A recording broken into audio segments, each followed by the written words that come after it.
obviously the pandemic, but there's been so much other heaviness going on in the last month. I know that you've been a activist and a very active activist for many, many years, and you take this very seriously. And I'm just curious, how have the conversations been in the wake of George Floyd's murder? Were you and your family having different conversations than you've had before, or was it more intense, or did you feel like, no, this didn't change anything for us? We've known this for a long time.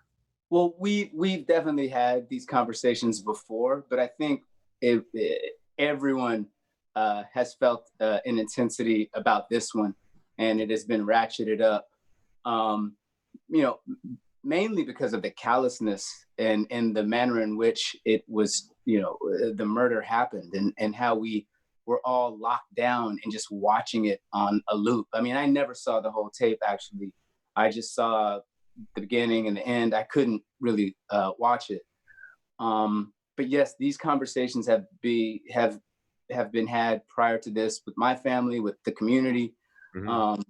But with my kids, it was definitely ratcheted up a lot more because, for them, my youngest anyway, is really just sort of getting into the workforce, just, beginning her life and really starting her life as an adult out there, and having all of these things happen at the same time.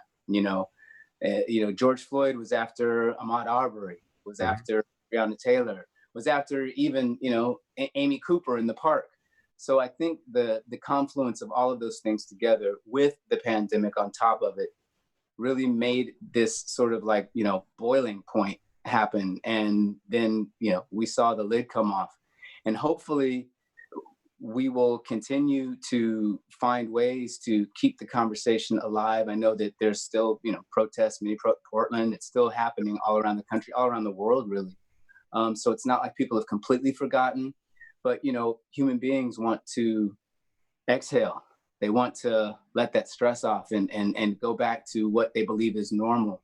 But I just think we can't do that now, because I think a return to what is normal is actually a step back. It won't be just a return. It'll be a complete reset to something that I don't think we can afford to do as a community. So hopefully this moment is instructive, and hopefully we'll find many, many different ways to continue this conversation and find out how we can really approach this systematic issue from all different angles. There's a question I wanted to ask you that I've been pondering a little bit, which is the role of celebrities in all of this.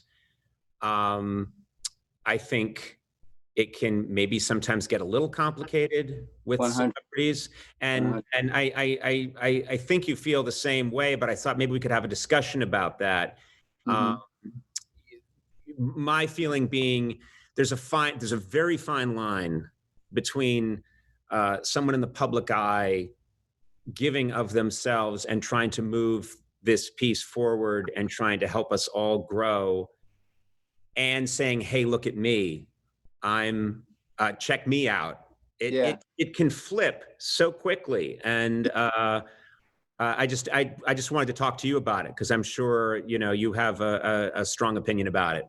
Well, I agree with what you're saying. I mean, it can be a double-edged sword. We have this platform, and we're both sensitive people, and we are a part of the world, and we understand that we though we have this ability to, in some ways, insulate ourselves from things, at the same time, we are not insulated, and these issues affect everyone. And so, yes, we want to take our platforms and find ways to be productive and find ways to, as you say, move this thing forward. But I think a lot of times what it requires is for us to kind of step out of the way and use the power that we have as producers, as people behind the camera, as well as in front of the camera, to push it on that end, mm-hmm. and make sure that the non-centered voices get centered, and make sure that the people who are not seen get to the front. And something that I saw people were doing on Twitter, which I thought was really cool. A lot of people were just giving their platform over to other people, you have 1 million followers. You're like, okay, now let's check out Debbie, who's doing this with whatever, or Jim, who's doing this over here. And they're just going to have my platform for a while. So I think a lot of times our best work is done when we step out of the way. We get the attention, and then we shift the light, shift the focus. And yeah, it's tricky because you can look like you're clout surfing. You can look like you're trying to go, look at me. But I'm cool with saying, look at me, as long as once people are looking at you, you go, now look at them. So right. Okay, that's a great way. About that, right? That's a great way of thinking of it. I like that because I'm always, and I also think it's be willing to try things, have them work, not work, but just move on. Right. It's that fear that a lot of people have of making a mistake or looking silly that gets discussed a lot now, which is try. And if you make a mistake, or if some of your friends check you and say, yeah, that wasn't quite it, nice try, but that wasn't quite it, don't overreact and get defensive. Try again. Yeah, fail better. I mean, I'm not sure whose the quote is. I had a discussion with Eddie Escalade, and if he wants to text in, he can tell us. But yeah, I think it's try, fail, fail better. Just keep at it. You can't, it's too important to dip out. And especially because you get beat up on, Twitter or wherever, that's not really the barometer by which we should be judging how we should be acting. Although I understand it can influence us, but we just have to continue to ring the bell. And like you said, and sometimes it's not the perfect way, but you just got to keep ringing it.